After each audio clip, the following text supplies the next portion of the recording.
정거리 교화소는 처음 들어보는데 그 정치범 수용소하고 좀 다른 곳인가요? 교화소라는 곳이 어떤 곳이냐면 이제 사전적 의미는 우리나라의 교도소와 같은 레벨이에요. 정치범 수용소보다 일단 사전적 의미는 낮아요. 교화하는 거죠. 교화하는 거예요. 확정 판결을 유기징역이라든지 무기징역을 받은 사람들이 가는 건데 일단 북한에서는 교화소를 뭐라고 하냐면 국가와 인민 앞에 죄를 짓고 징역형을 받은 자들을 구금하고 교양하는 기관이라고 나와 있고 그럼 북한에는 이제 공식적으로는요.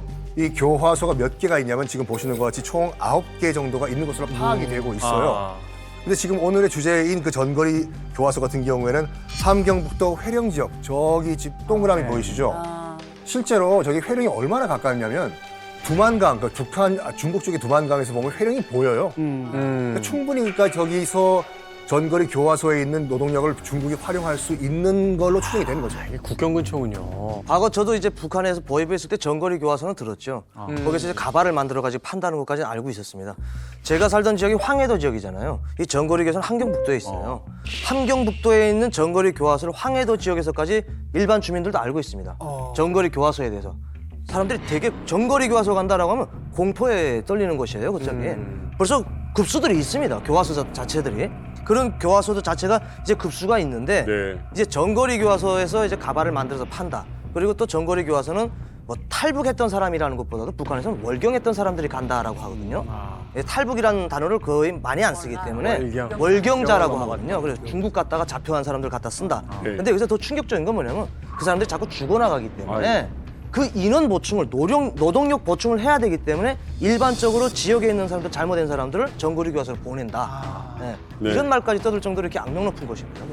잡히게 되면 그냥 우리 탈북민들이 다 이야기하는 것이 똑같이 그냥 남자 아들 같고 자기 아들 같고 아빠 같고 남동생 같은 그런 건장한 남자들이 오승어 강목을 들고 여성들 옷 다 벗기고 진짜 매 한 대라도 덜 맞기 위해서 옷 딱 벗어갖고 그냥 찜뛰기 시키고 펌프 시키고 앉았다 일어났다 알몸 검사 다 받고 이렇게 하면서 진짜 수치스러운 일을 많이 하고 남자들. 그럼요, 남자들이. 그래서 정말 수치스러운 것을 다 겪으면서도 우리는 인간 대접을 못 받기 때문에 그냥 너네는 벌레 새끼야 그래서 그냥 거기서 맞아 죽어도 그 사람들은 책임이 없어요.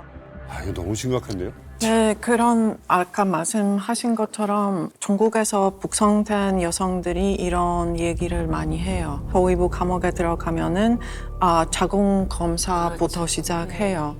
거기는 선이나 막대기가 들어가는데 사실은 국제법에 따르면 이런 행위가 그 강간이에요. 반임도 범죄 강간이에요. 만약에 임신된 여자 성혼했으면은 강제 낙태도 시키고 아이 낳게 되면은 이런 아이 죽이고 그런 증거는 굉장히 많고 유엔에서는 그 넓게 알려진 사실이에요. 그 몇몇 탈북자들의 증언에 의하면 전거리 교화소에서 사망하는 사람의 숫자가 한 달에 약 100명에 이른다라는 이야기가 장난 아니지. 있습니다. 살아서 나오는 게 거의 불가능하다라는 이야기를 하고 있습니다. 오늘 이 전거리 교화소에 대해서 낱낱이 진실을 증언해 주실 분을 모셨습니다. 안녕하세요. 반갑습니다. 네, 안녕하세요. 소개를 좀 부탁드립니다. 안녕하세요. 저는 2007년부터 2010년 후반까지 전거리 교화소에서 징역살이를 하다가 온 이영주입니다. 그러세요. 아이고 반갑습니다. 저는 2001년 2월에 들어갔다가 2007년 2월에 나온 권효진입니다. 몇 년 계신 거예요? 그러면 7년? 구류장까지 하면 횟수는 한 8년 되죠. 만 7년 살다. 어떻게 버티셨어요? 어우. 저도 역시 살고 나오니까 예. 나와서 너무 신기하더라고요, 사회가. 그래서 사회복 갈아입은 대로 열차 타고 제가 김책이라는 고장으로 가는데 열차 안전은 이제 증명서 검열하는 거예요. 그 교화 출소증 A4 용지만 하고 내놓으니까 그거 딱 보더니 나를 번갈아 보더니 영웅이구만. 왜 그러니까 아마 그 사람들이 생각해도 너무나도 장시간 살아나온 게 너무 신기한 것 같아요. 거기서 살다 나온 사람 것만. 내리보고 올리보고 하더니 영웅이구만. 그러더니 서랍 열고 자기가 뇌물 받은 담배, 고급 담배 그거 한 각 재주면 보안은 찾더니 이 사람을 김책까지 안전하게 모셔다 내려다 드리라 그러더라고요. 속으로는 그때 참 처음엔 이 사람 날 놀리는가 이렇게 생각했습니다. 교화소 갖다 놨는데 예. 살아나온 거에 대한 경외감이 있는 거죠. 그러네. 그런 가정에 대해서 제가 앞으로 이제 좀 증언하려고 합니다. 아, 좋습니다. 단지 살아서 나온 것만으로도 영웅이구만 나는 하는 이야기를 한다는 건 정말 그 교화소가 얼마나 혹독한 환경인지를 이제 우리가 알 수 있는 건데 이야기를 좀 찬찬히 하나씩 좀 여쭤보도록 하겠습니다. 먼저 영주 씨부터 그 교화소에 이제 들어가시게 된 어떤 사건이 있을 거잖아요. 네, 어떻게 시작이 된 건지. 네, 제가 가정에 이제 맞이에요, 장녀. 그래서 이제 주변에서 죽어나가는 사람들 보면서 내가 맞으니까 중국에 가가지고 돈 벌어서 내 가족을 살려야 되겠다. 네, 이렇게 해서 두만강을 건넜는데 사실 북한에서 계산할 때랑 중국에 들어가서 계산할 때랑 다르잖아요. 중국은 남이 나라잖아요. 네, 그래서 뭐 인신매매까지는 아니지만 지금의 남편을 만나서 이제 애를 낳고 이제 살면서 애한테 굉장히 이제 미안했던 것 같아요. 저로 인해서. 제가 다 민폐의 근원이 되는 거잖아요. 제가 중국에 신분 없는 며느리로 제 남편을 만났으니까 시댁한테도 민폐고 제 남편한테도 민폐고 제일 미안했던 제 딸이었던 것 같아요. 그래서 제가 한국에 가려고 출발을 했는데 2번을 다 이제 북한에 도착을 했죠. 북한이요? 예, 잡혀서. 예, 잡혀서. 아이고야. 예. 북송이고. 그래서 이제 소위 조선민주주의인민공화국 형법 233조 비법 월경에 이제 그 제목에 해당되어서 이제 전거리 감옥에 이제 갔죠. 권윤희 씨는 어떻게 하다가 이 전거리 교화소로 가신 거예요?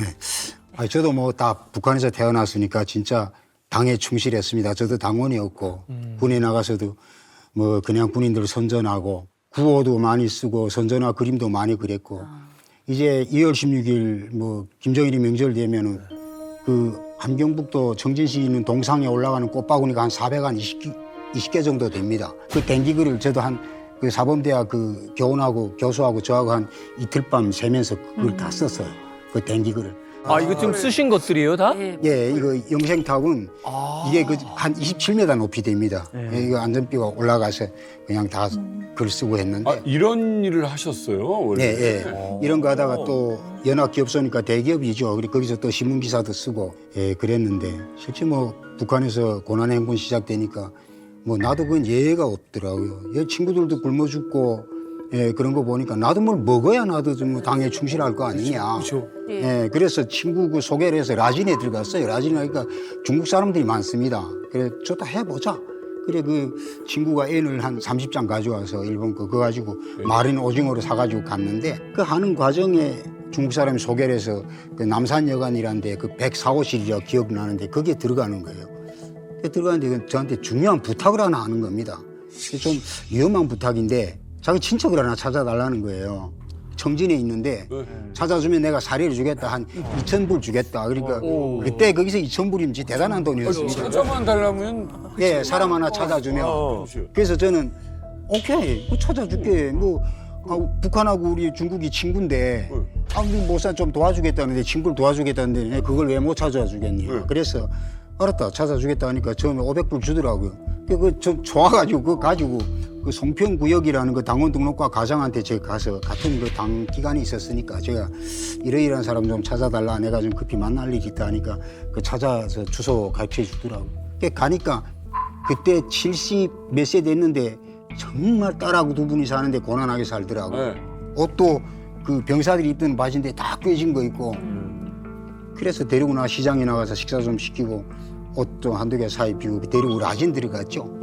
네, 라진 들어가서 그 넘겨졌는데 그 조선족인즉 북한에 와서 국군 포로를 찾아서 우리 대한민국에 계속 장사한 사람인 걸 난 몰랐어요. 포로였어요? 일이 크게 됐구나. 그렇죠. 근데 그것도 제가 자각했으면 안 합니다. 제가 아마 그때 자각. 예, 근데 그 사람이 나올 때 출국 사업소에서부터 이 사람이 계속 그 촬영된 거예요. 보도 15위부가 라진 15위부가. 그분을 찾아달라고 했더니 그때부터 이제 추적을 한 거군요. 예, 원래 이 사람이 한국 드나드는 걸 출입국 사업소에서 다 아니까 이 사람이 라딘을 딱 들어오고 후창 시간 들어오면 이 사람한테 카메라가 따라다니는 거 저는 모르죠. 그러니까 남산여관 104호실까지 다 찍힌 겁니다. 제가 들어가는데 빼도 박도 할 말이 없습니다. 북한에서 이제 국군 포로 같은 경우에는 이제 계급 그러니까. 제일 낮은 계급이라 적대 아, 계급이에요. 그래요? 북한에서는. 네, 적대 계급인데 제가 있었던 이제 황해도 첨단 화양이라는 곳이 있습니다. 거기에도 이제 국군 포로가 있어요. 그 국군 포로인지 모르고 그 옆집에 사는 사람이 자주 가서 술을 마셨어요. 근데 보입에서 요시찰 대상이 된 거예요, 그 사람이. 왜 뜬금없이 자꾸 저 사람을 만나서 술을 먹냐? 사실 옆집도 모르는데.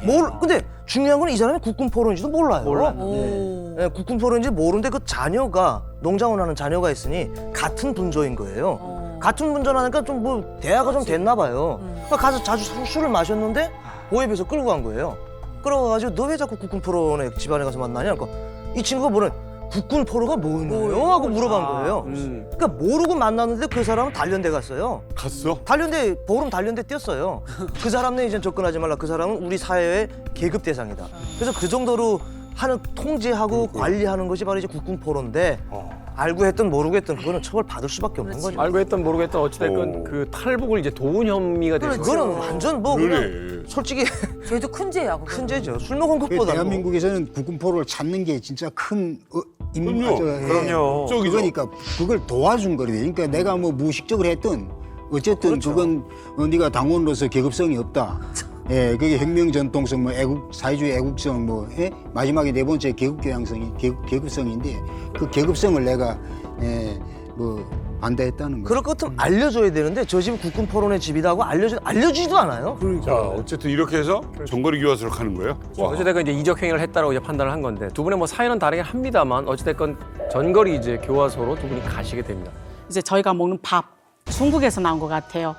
저도 중국에 있었으니까 이 포대에 중국 글자 이렇게 써 있는데 곰팡이가 꼈는데 제가 세상에 살면서 이때까지 전무후무예요. 그렇게 이쁜 곰팡이들 본 적이 없거든요. 핑크, 잿빛, 네이비, 새파란색. 곰팡이 색깔이 너무 많아요. 이 쌀이에요? 가루, 뭔 가루예요? 뭔 가루, 강냉이 가루 비슷한 거예요. 비슷한데 뭔지를 모르겠네. 네. 근데 이제 그 가루를 밥을 찌는데 로에 찌는데요.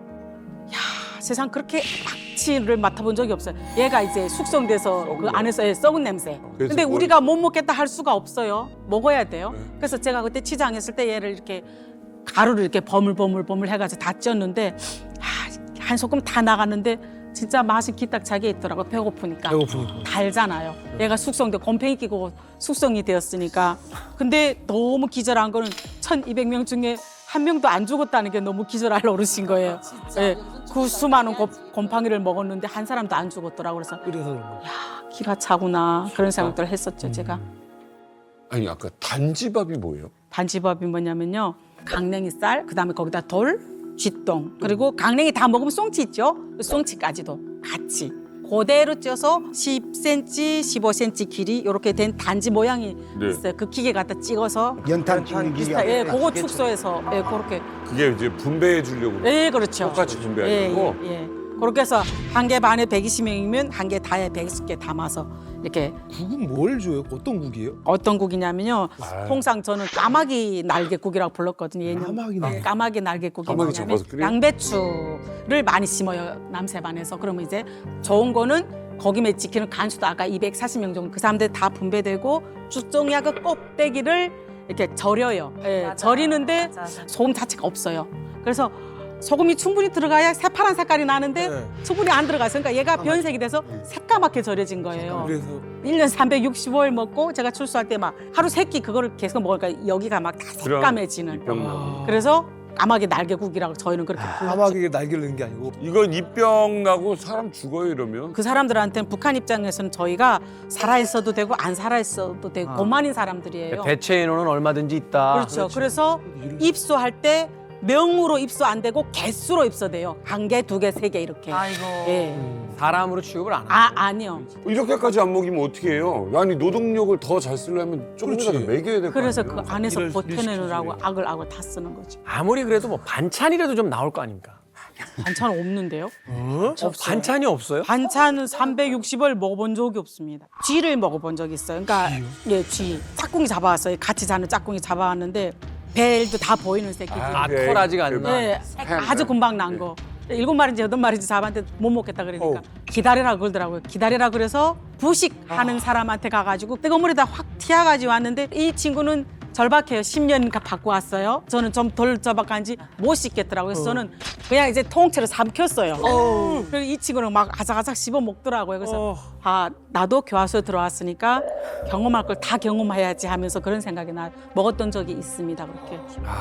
이제 뭐 제가 그 여기 그림을 하나 가지고 왔습니다. 이게 제가 2010년도에 그래서 제가 인권 사례를 한번 이거 내놨던 건데 지금도 이름을 부르라면 부를 수 있는 애들이거든요. 근데 이게 뱀 같은 거는 산에 하목하려 갔다가 잡으면은 그 목줄 해서 바로 뺏기면 뱀은 뭐 괜찮고요. 이 쥐는 이상하게도 교화소 쥐는 살이 쪘습니다. 그래서 예, 이렇게 큰 쥐가 복도 다니는데 저는 그 수영자들 다 재우고 그 감방을 왔다 갔다 하니까 보다 쥐가 나오면 발로 차면 이쪽 벽에 갔다가 또 살아서 또 뛰는 거예요. 또 달려가서 발로 차서 꼬리지에서 그게 이만해요. 그 꼬리지면 어디를 가는가 하면 허약자들 방. 그거 감시창 열고 야 허야 너네 제일 허약된 게 누구냐? 그게 누구라고 또 상하차반 문 열고 야 상하차 오늘 생일이 누구냐? 생일이랑 그 주면 고맙습니다. 그 지를 그 지를 주는 그 어떻게 먹는가 보니까 어떻게 먹어요? 그 불 때는 그 하구 있습니다. 나무. 그 밑에 내려가서 그걸 그 털만 구슬내 가지고 어떤 애는 그 먹는데 피가 줄줄 흘러요. 근데 그 손톱으로 뜯어서 내장은 대충 뽑아버리고 그다음에 씹어 먹는데 그 한참 서서 봤어요. 그때 난 생각해서 니 나오라 해서 구워라. 그래서 먹인 그런 적도 있고요. 제가 기억나는 거는 그 할머니가 73세 그 교화소에서 연세가 제일 많으셨어요. 그분이 이제 자식 하나인데 그 딸이 한국에 와 있어요. 그래서 이 할머니가 내몽골 해서 한국 오려다가 잡혔어요. 그래서 이분은 살아서도 딸한테 가야 돼요. 그래서 이제 쥐고기를 이제 먹고 싶은데 제가 이제 반장이잖아요. 이제 감방 안에 들어가서 문 딱 닫는데 이렇게 반짝 그래서 갔어요. 갔더니 자기 쥐 먹으러 가고 싶다고 쥐 어디 있는데? 그랬더니 저기다 묻어놨다 그러더라고요. 그래서 제가 감방문 눈치 보고 살짝 따고 갔는데 손에 뭐 들고 있어요. 보여 하니까 그 감옥 안에 유리가 없는데 어디서 주웠는지 유리 쭉 달고 다른 유리를 요만한 거 딱 들고 있더라고요. 그래서 쥐를 이제 꺼내는 거예요. 쥐를 꺼내는데 다 구슬었어요. 그래서 여기서 이렇게 쭉 따서 배까지 딱 따더니 벨은 변속 안에 들락날락 하던 쥐잖아요. 그 쥐가. 그러니까 벨은 다 해서 거기다 묻어놓고 저보고 소금 매달 좀 달라 그러더라고요. 소금 갖다 주니까 이제 찍어서 꼬리까지 다 이렇게 드시는 거 보고 반장 나는 꼭 살아나가야 될 이유가 있어. 그래서 제가 그 할머니 손 붙들고 같이 울었던 기억이 납니다. 먹는 것뿐만이 아니라 이게 수감자들을 좀 고통스럽게 만드는 게 또 있다고.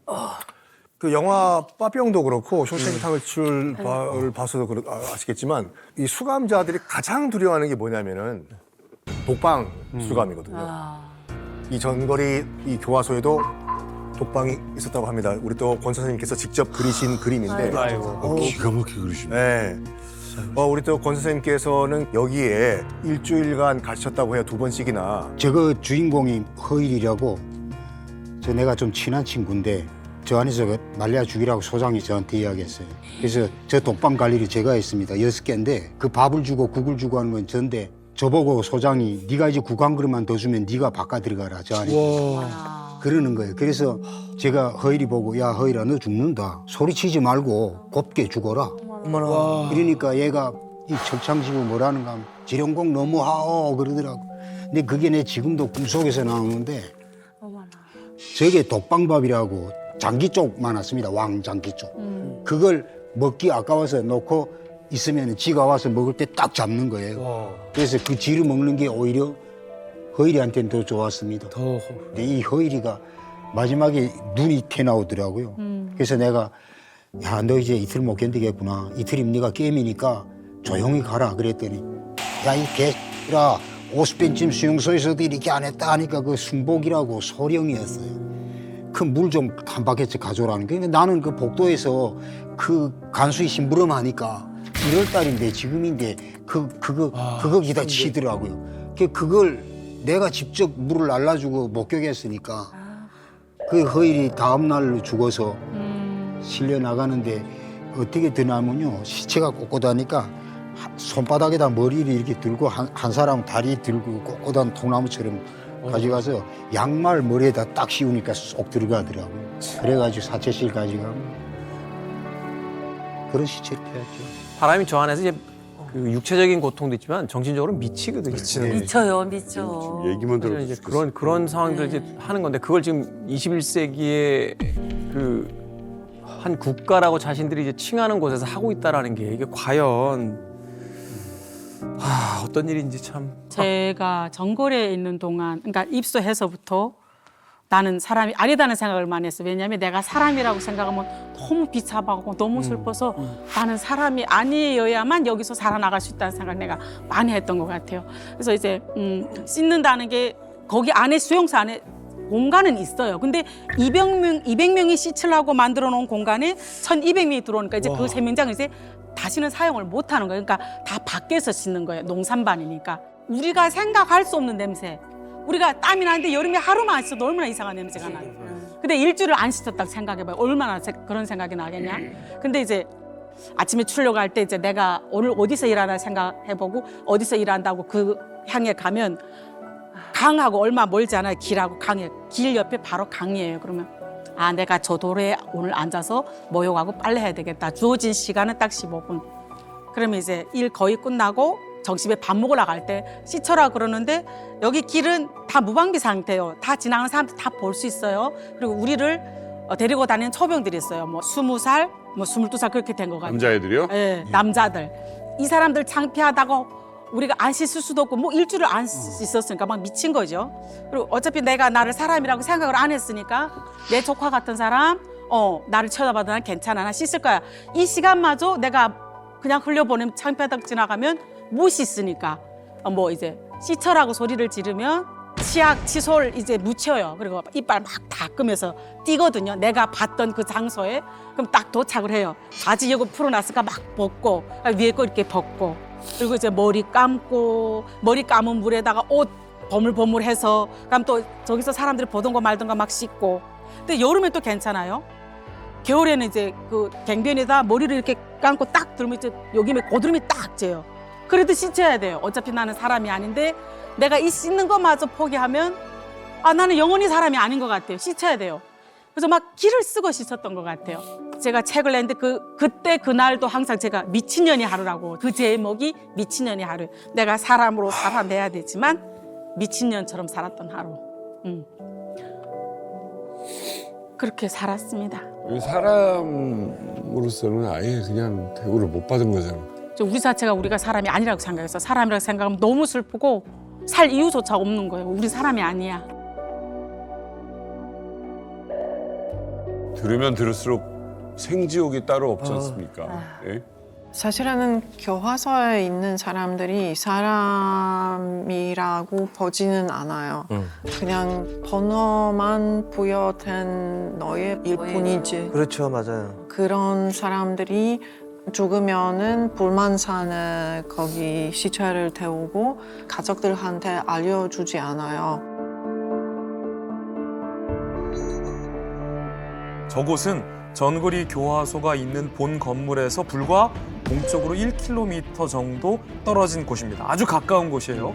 북한 주민들이 이제 불망산이라고 불리는 곳이에요. 불망산.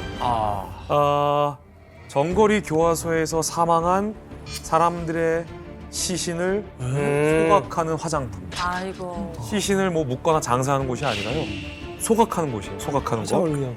그리고 저 전거리 교화소에는 수많은 증언에 따르면 해마다 엄청나게 많은 사람들이 죽고 있다. 사망자가 발생하고 있다.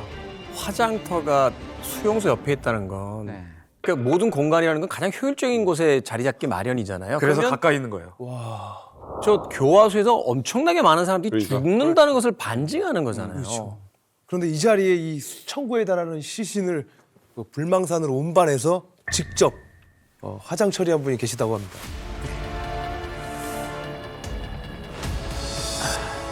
이게 그 모습인데요. 이게 그 모습인데요. 이게 철로 이렇게 되어 있습니다. 그리고 이게 뭐 방안처럼 되어 있는 게 아니고 자갈 그 강가에 있는 돌 가지고 한 1.2m 높이 정도로 사방만 쌓았습니다. 지붕은 없어요. 그리고 프레임처럼 이렇게 철로 이렇게 해놓고 이 밑에 하고 위에다가 나무 쌓아놓고.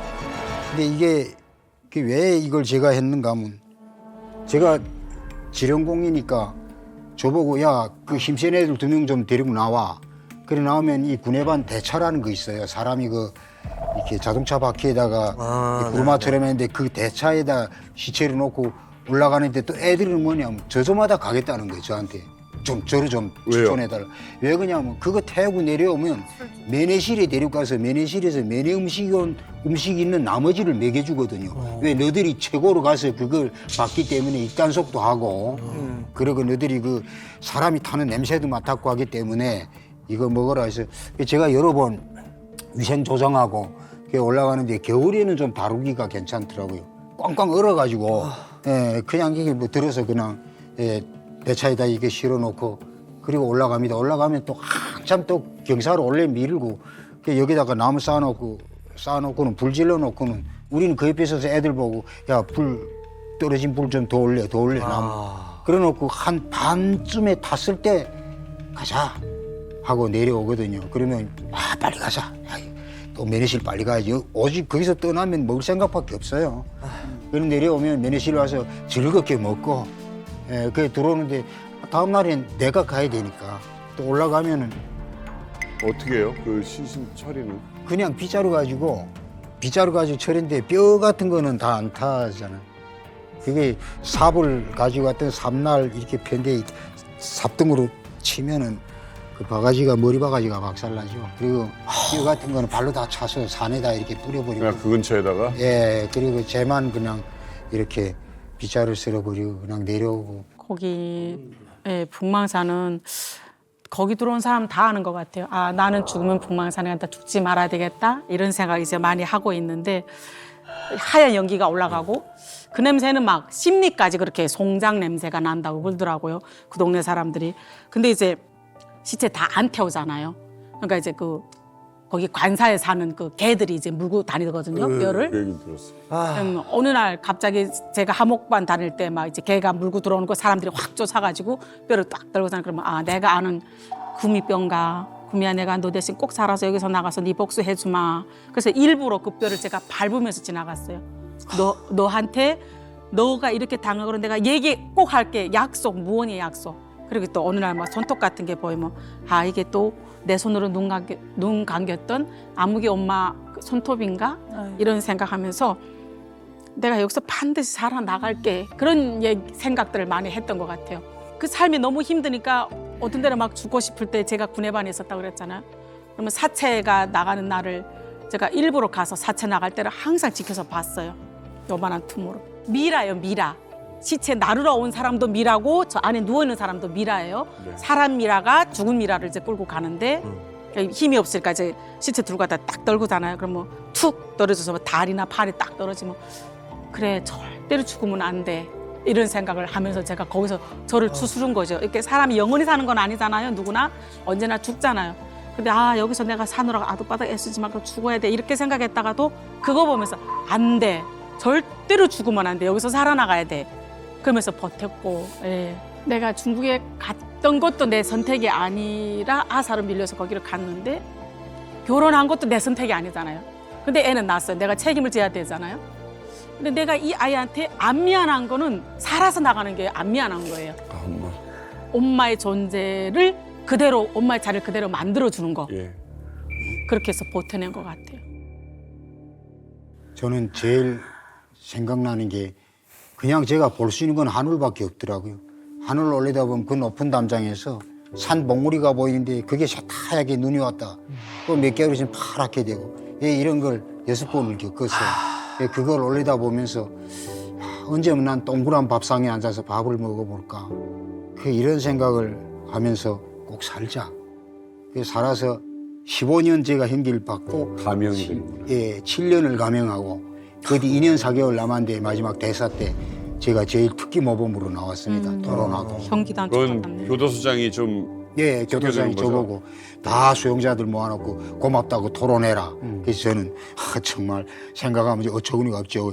여러분들 저처럼 열심히 일해서 빨리 개순돼서 나오기를 기대한다고. 저는 오늘 장군님 배려받고 이렇게 나간다고.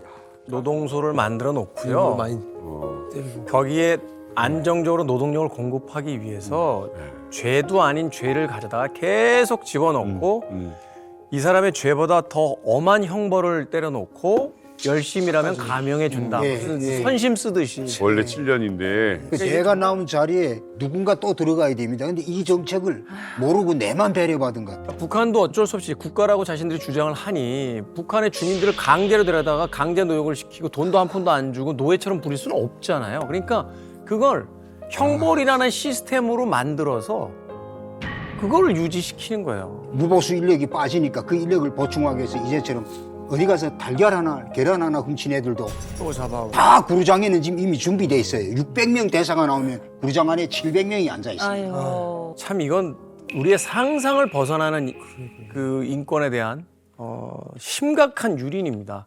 오늘 기점으로 해서 세상에 더 알리고 싶다 하는 이야기들이 있으시다라면 또 한 마디씩 좀 해주시죠.